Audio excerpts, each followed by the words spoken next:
we have such a disconnected relationship with how our food is grown. We kind of think of it like any other product, right? We think of it like, because you go to the supermarket and you buy food and it comes in a packet, much like you'd go to Argos and you'd buy something off, well, Argos may be a bad example.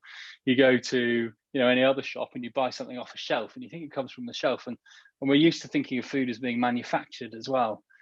But really the difference is that the factory floor of farming is like, it's the planet, it's our world, it's our rivers, our seas, it's mountains, it's fields, it's soil, it's woodlands. That's the factory floor. That's very different to the factory floor of like a BMW garage. And so any choice that we make about food has downstream consequences of the piece of the planet that it was grown on. And it just so happens that right now the lens is on meat, but it's the same for anything that is grown. It's also the same for t-shirts, right? If I wear a cotton t-shirt, then that cotton has been grown on a farm somewhere. That means that that soil has been managed in a certain way. It means that the certain amount of water has been used in it. Workers have been involved. What's the workers' rights involved? A lot of the time these happen in indigenous communities. So what's the indigenous, are we paying respect to local customs and traditions? And so anything that comes from a raw ingredient has an impact on place, and that place is in the world somewhere. Yeah, that's a bit of a, I don't know, maybe that's a weird way to think about it, but I think we should think about it that way. I think it's the right way to think about it, and I think it's very easy it's very easy to sort of passively just make choices without having that moment to sort of connect the dots and think about the impact of what we're doing. I mean, the obvious examples being sort of your McDonald's and fast food joints where you've got no idea where anything's come from, and obviously it's a race to the bottom. Yeah,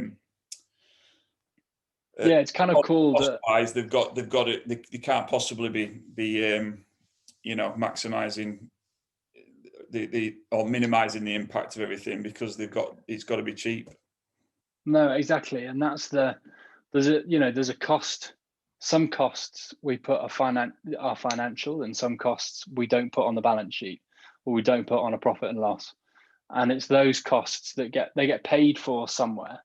So they get paid for, if something's really cheap, it's often referred to as the hidden exploitation in a supply chain, right? If something's really cheap, it's cheap for a reason.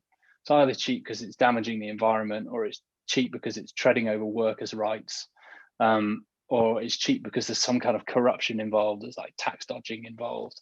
But the fully accounted cost of things has to take into account what's the environmental cost, what's the people cost. And I think we're used to the convenient, we grow up in a convenience society driven by, the US. If you've been to the US, you know how convenient everything is. Everything's so convenient, and it's like a drug. It's an addiction. It's so convenient. But what we get is these like black box supply chains, right? You kind of, maybe some stuff goes into it. You don't really know you don't really know where it comes from. You don't know what happens when it's in it. And then something comes out the other end in a packet and you buy it. And it's so convenient, you don't ask any questions. Yeah. And I hope that our generation or the generation below us will do better at uncovering this sort of exploitation and these unaccounted costs. Yeah. And we think about food because we stuff it in our mouths 3 times a day, if we're good, more if we're not. Yeah. So we have a real focus on food, and we have a real focus on meat at the moment, which as a farmer I celebrate. It's brilliant that people are asking questions about food.